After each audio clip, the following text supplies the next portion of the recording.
Hello everyone, तो इस video में मैं आपको बताने वाला हूं कि आप टॉप 1% थिंकिंग को किस तरह से अचीव कर सकते हो। मेरे पास है आपके लिए इस हाथ जितने पॉइंट, मतलब मेरे पास 5 पॉइंट आपके लिए, और हर एक पॉइंट ब्रो इतना शानदार पॉइंट है। अगर आप उसे कंसिस्टेंसी के साथ ढंग से फॉलो कर लेते हो ना, आपको आगे बढ़ने से कोई नहीं रोक सकता। मतलब आपकी थिंकिंग इतनी शार्प बन जानी है ना, इतनी स्ट्रॉन्ग बन जानी है ना, अगर आपको किसी रस्सी से भी पकड़ा होगा ना, किसी ने बांधा होगा ना, वो रस्सी जल जाएगी, वो भस्म हो जाएगी ब्रो, पर आपको आगे बढ़ने से कोई नहीं रोक सकता। और उससे पहले मैं आपको एक छोटा सा एक सिनेरियो शो करना चाहता हूँ। जस्ट इमेजिन कि दो दोस्त हैं और दोनों ही फोन के बहुत ज़्यादा एडिक्टिव हो चुके हैं। एक दिन दोनों में बहस हो जाती है और वो एक दूसरे को चैलेंज कर देते हैं कि हाँ भाई तेरे से मैं लड़ूंगा, रिंग में आ तू, ठीक है। तो दोनों एक दूसरे को चैलेंज करते हैं कि हाँ भाई चलो लड़ते हैं, और दोनों एक दूसरे को एक टाइम पीरियड देते हैं कि हाँ भाई 6 महीने के बाद हम दोनों आपस में लड़ेंगे, ठीक है। और उसके बाद देखते हैं कि कौन जीतेगा। तो दोनों अपनी अपनी प्रैक्टिस करना शुरू कर देते हैं। दोनों में से ना एक ने तो अपने माइंड के ऊपर बहुत जबरदस्त कंट्रोल हासिल कर लिया था, पर एक ऐसा था जिसको ऐसा लग रहा था कि यार मेरे पास अभी 6 महीने पड़े हैं, या मेरे पास अभी 5 महीने पड़े हैं, मेरे पास बहुत टाइम है, कोई बात नहीं, एक बारी भाई खोलते हैं फोन और देख लेते हैं क्या फर्क पड़ता है। बट एक बारी देखने से क्या हुआ, उसका जो फ्लो था ना, वो ऐसे ऐसे भाई ऐसे ऐसे बिखरना शुरू हो गया। और उसे फोकस बनाने में, वही फोकस बनाने में ऑलमोस्ट 10 दिन लग गए थे। 10 दिन लग गए थे, आई मीन 10 दिन लग गए थे। और उसके बाद जब उनकी फाइट शुरू हुई ना, तो उस एक फ्लो की मिस्टेक ने उसे उस मैच से हरवा दिया था। तो ये पर्टिकुलर स्टोरी क्या बताते हैं कि आपको कंसिस्टेंट रहना है, एक फ्लो स्टेट में बहुत अच्छे से रहना है और अपना काम करते जाना है। कंसिस्टेंसी ना बहुत ज़्यादा मैटर करती है टॉप 1% मेंटालिटी में। और जो चीज़ें मैं आपको बताने वाला हूँ ना, वो भी आपको बहुत अच्छे से कंसिस्टेंसी के साथ करनी होगी, तभी आपको उसके ग्रेट रिजल्ट्स मिलेंगे। देख मेरे भाई, जो पहले 2 पॉइंट रहने वाले हैं ना, वो तो बहुत ज़्यादा बेसिक रहने वाले हैं, पर उसका सुनना इसलिए ज़रूरी है कि तू अपनी मेमोरी में उस चीज़ को बहुत अच्छे से स्ट्रॉन्ग कर ले। और लास्ट 3 पॉइंट तेरी ग्रोथ को यहाँ से उठाकर यहाँ मारेंगे, ठीक है। तो इसे भी सुनना बहुत ज़रूरी है। Point number 1, night routine.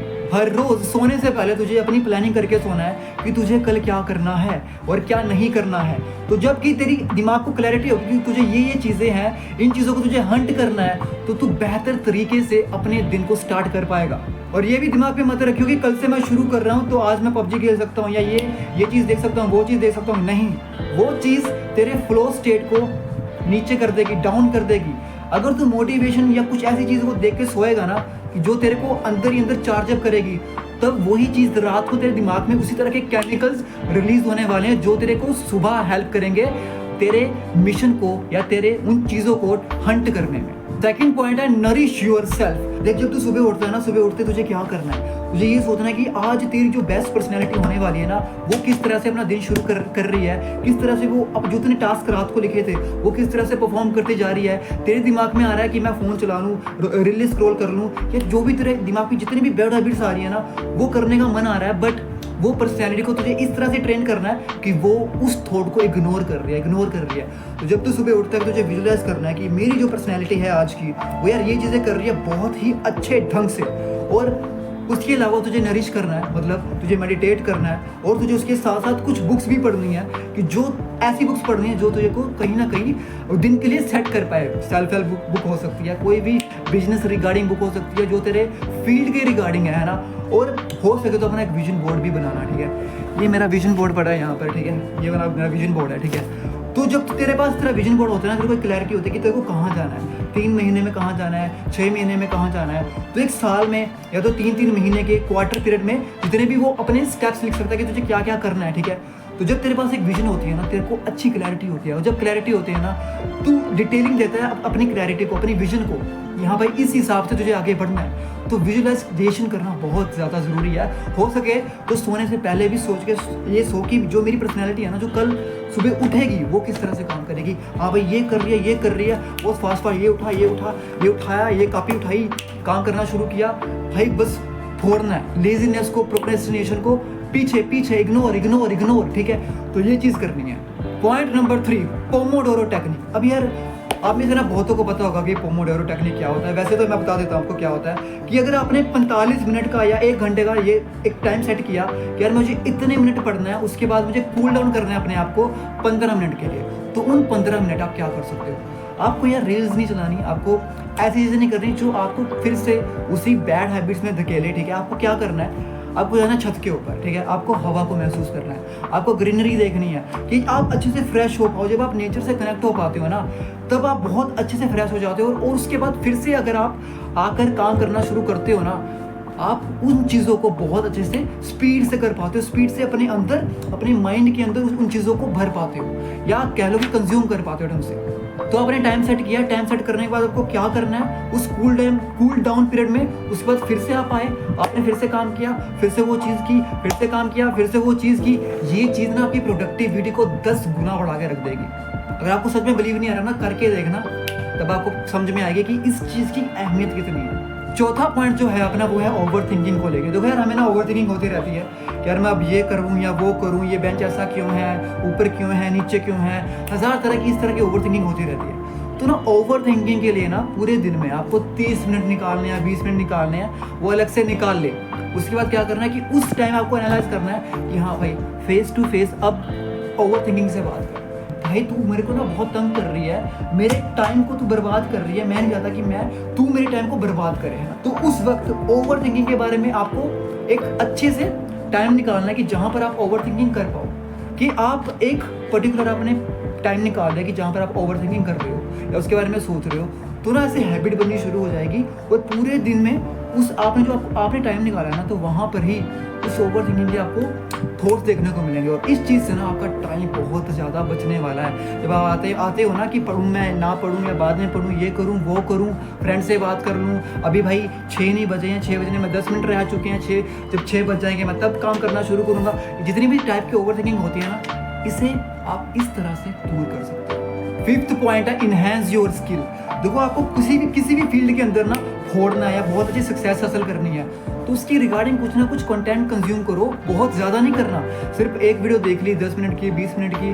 Suppose कर लो कि इसको यूपीएससी में फोड़ना है, ठीक है, तो वो क्या करेगा, उसने इंटरव्यू देख लिया कुछ थोड़ा सा, है ना, या कुछ ऐसी कोई उसकी रिगार्डिंग कुछ ना कुछ ऐसी वीडियो देख ली जिससे कि उसकी इन्फॉर्मेशन उसमें बहुत ज़्यादा बढ़ गई, ठीक है, कुछ ऐसा कंटेंट कंज्यूम कर लिया, ठीक है, थोड़ा सा मोटिवेशन कंटेंट कंज्यूम कर लिया, या उसकी रिगार्डिंग कुछ ना कुछ ऐसा नया देख लिया कि भाई इस चीज़ में यार ये भी हो सकता है। या अगर आप यूट्यूबर बनना चाहते हो, ठीक है, आपने यूट्यूबर में देखा कि भाई फॉरेन में या इंडिया में यार ये बंदा कितना अच्छा बोलता है, इसकी कम्युनिकेशन कितनी अच्छी है, अच्छा ये स्टोरी टेलिंग को इस तरह से कर रहा है, ठीक है, तो स्टोरी टेलिंग के बारे में ही आपने हर रोज़ कुछ ना कुछ नया सीख लिया, है ना।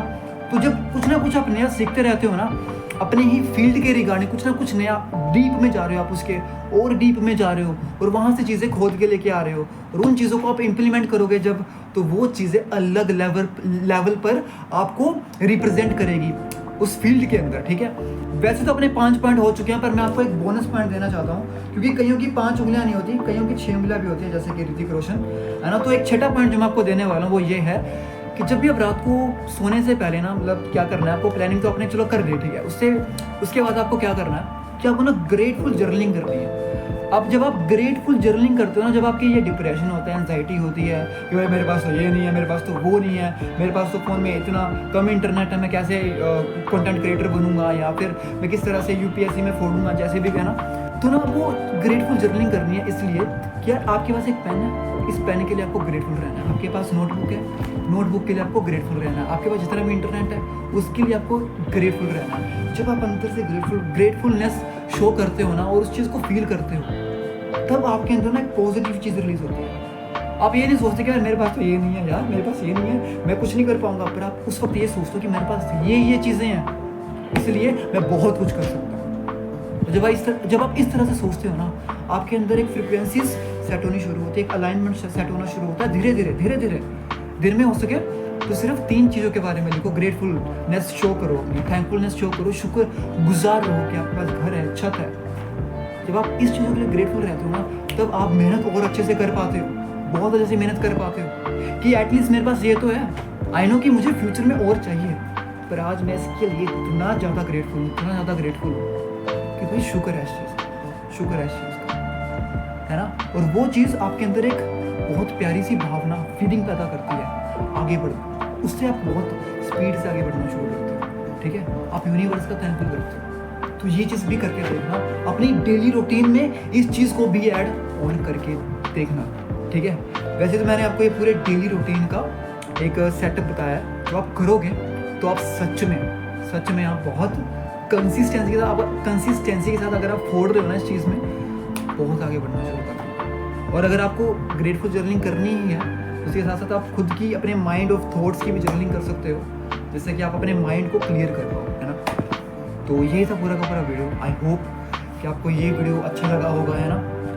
थोड़ी सी इसमें मैं सोच रहा था कि वैसे तो थोड़े से और पॉइंट्स भी थे जिसमें मैं बताने वाला था, पर थोड़ी सी वीडियो और लंबी हो जाएगी। मे बी मैं कुछ और वीडियोज़ में कुछ और पॉइंट्स कवर करूँ, है ना। इस वीडियो के लिए इतना ही था। मिलते हैं नेक्स्ट वीडियो में। This side Ashish Patialvi. Stay healthy, stay blessed. मिलते हैं नेक्स्ट वीडियो में। Bye bye, tata, see you.